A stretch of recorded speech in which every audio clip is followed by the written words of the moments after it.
Praise lord అండి. మనము లూకాసు వార్త 2వ అధ్యాయం మొదటి 2 వచనాలు చదువుకుని దేవుని వాక్యాన్ని ధ్యానించుకుందాం. ఆ దినములలో సర్వలోకమునకు ప్రజా సంఖ్య రాయవలనని కైసరు అగస్తు వలన ఆజ్ఞ ఆయను. ఇది కురేనీయుడు సిరియా దేశమును అధిపతి అయి ఉన్నప్పుడు జరిగిన మొదటి ప్రజా సంఖ్య. ఇక్కడ లూకాసు వార్త 2వ అధ్యాయంలో మొదటి 2 వచనాలు మనం చూసినట్టుగా కైసరగు అగస్తు, Caesar Augustus, the great emperor, gave a command to the many nations to take the census. మనకి ఇండియాలో కూడా పాపులేషన్ సెన్సస్ మనకి లెక్కిస్తారు కదండి.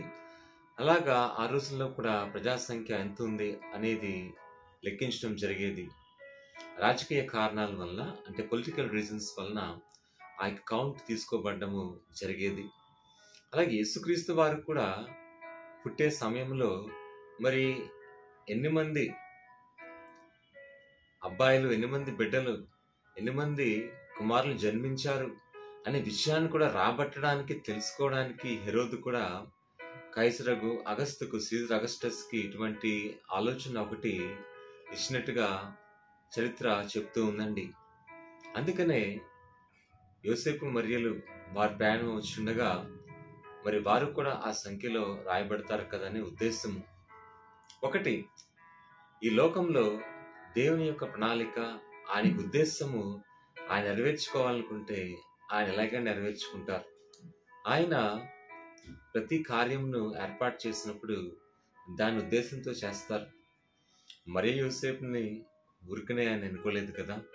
మరియ యోసేపుల్ని ఒక ఉద్దేశంతో, ఒక ఉన్నతమైన పిలుపు కొరకు వారిని ఎన్నుకున్నారండి. అందుకనే వారి జీవితాల్లో దేవుడు గొప్ప కార్యాలని చేయడానికి వారిని పిలిచినప్పుడు వారు వెనకడుగు వేయలేదు. They did not put they step back. అందుకని బైబిల్లో కూడా చెప్పబడి ఉంది, మరి పొలంలో రైతు విత్తనాలు వేసి నాగటి మీద చేయవేసి వెనక్కి తిరిగి చూస్తే అది సాధ్యమవునా? అలాగే మరే యోసేపులు కూడా వారి జీవితంలో అటువంటి ధైర్యము, శక్తి దేవుని కొరకు వారు కలిగి ఉన్నారు. మొదటి స్థితిలో వారు బలహీనులుగా, భయపడిన వారిగా కనపడ్డారు. కానీ ఒక్కసారి దేవుని యొక్క ప్రణాళిక ఏంటో గ్రహించిన తర్వాత వారు ధైర్యంగా ముందుకి సాగగలిగారు. కాబట్టి దేవుని విశ్వాసులారా, అటువంటి విశ్వాసం మనలో ఉన్నప్పుడు దేవుడు కార్యాలు చేస్తారు. మనలోని విశ్వాసం లేకపోతే దేవుడు కార్యం ఎలా చేస్తారు? అది పాసిబుల్ కాదు. అందుకనే డిఎల్ మూడీ అనే భక్తులు ఇలా అంటారు, unless a man has the faith he cannot do anything for the lord. ఇండియాలో కొద్ది సంవత్సరాల క్రితము మనకి బార్డర్స్ ఉంటాయి కదా, సరిహద్దులు, ఇండియాకి, పాకిస్తాన్కి, బంగ్లాదేశ్కి. అయితే ఆ సరిహద్దుల్లో మరి క్రిస్టియన్స్గా ఉన్న వారు బంగ్లాదేశ్కి వెళ్లాల్సి వచ్చినప్పుడు వారికి చాలా ఆటంకము ఎదురైంది. ఆ రీతిగా ఉన్నప్పుడు వారు ఒకటే అనుకున్నారంట, అంటే వారికి అర్జెంట్ పని నుండి 2 వ్యక్తులు బంగ్లాదేశ్ వెళ్లాల్సి వచ్చింది.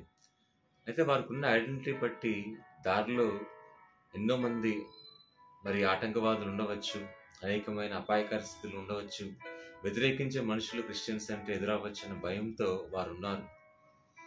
ఇప్పుడున్న పరిస్థితులు, క్రిస్టియన్స్ ఎదుర్కొంటున్న సిచ్యువేషన్స్ అప్పుడెప్పుడో, అంటే ప్రాచీన కాలంలో యేసువారు పుట్టినప్పుడు కూడా ఉన్నాయండి. అయితే మరియ యోసేపులు వాటన్నిటిని దాటగలిగారు, ఎందుకంటే వారు దేవుని మీద ఆధారపడ్డారు కాబట్టి.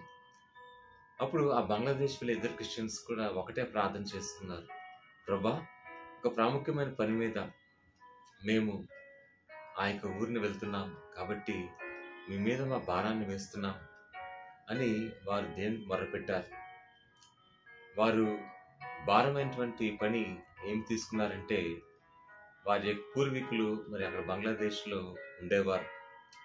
మరి వారి యొక్క పూర్వీకుల యొక్క మంచి ఉద్దేశాలు కలిగినటువంటి కొన్ని మంది ప్రజలు వీరిని కలవాలనుకున్నారు ఆ సమయంలో. అయితే వారు వీరిని ఎంతగానో ఇష్టపడతారు, కానీ వీరికి దారి మధ్యలో ఆటంకాలు అయినప్పటికీ దేవుని మీద భారం వేసి వారు ముందుకు సాగినప్పుడు క్షేమంగా వెళ్ళారండి.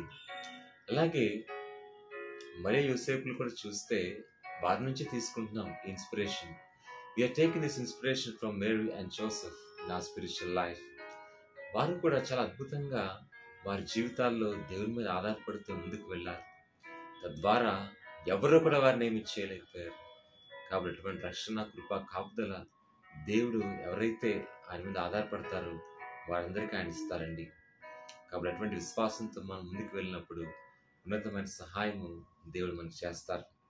ఎందుకంటే ఆయన భూమి ఆకాశములను సృజించిన గొప్ప దేవుడుగా ఆయన ఉంటున్నారు. కాబట్టి ఆయన మీద ఆధారపడినప్పుడు దేవుడు ఉన్నతమైనటువంటి కృపని మనకు చూపిస్తారు. చెప్పబడిన వాక్యం కోసం ప్రార్థన చేసుకుందామండి. కృపగలిగిన మా దేవ, ఈ యొక్క సమయంలో మీ వాక్యాన్ని ధ్యానించాం ప్రభా. లూకాసు సువార్త 2వ అధ్యాయంలో మరియ యోసేపులు ఆ గొప్ప పాపులేషన్ సెన్సెస్ ప్రజాసంఖ్య తీసుకోవడం జరిగినప్పుడు వారు ధైర్యంతో ముందుకు వెళ్ళారు ప్రభా. వారు ఎంతో ధైర్యంతో ముందుకు అడుగు వేయగా వారికి మీరు తోడుగా ఉన్నారు, బలపరిచారు, మీ కృపను చూపించారు. దేవా, మీ రక్షణ ఇచ్చారు. అలాగే మా జీవితాల్లో కూడా ప్రభా మీ వైపు చూస్తూ ముందుకు సాగేవారుగా మీ ఉన్నతమైనటువంటి ధైర్యము, అధికార శక్తి మా మీద ఏదైతే ప్రకటించారో ఆ ప్రభావం మాత్రమే వెళ్ళని నాయన. మరి దేనికి ప్రభా మా జీవితంలో చోటు లేదు ప్రభా. మీరుండగా ప్రభా మాకు ఇంకేమీ అక్కర్లేదు ప్రభా. ఈ లోకంలో మీ శక్తి, మీ యొక్క రక్షణ మాకు అదే చాలు నాయన. అందుకనే ఇక లోకంలోనికి ఇమానియల్గా మీరు వచ్చారు. మీ రక్షణ వెలుగులో మమ్మల్ని అందరినీ కూడా ప్రభా క్షేమంగా ఉంచారు. అందుకనే ప్రభా మీరు ఎక్కల నీళ్ళలో దాచినటువంటి దేవుడు ఉన్నారు.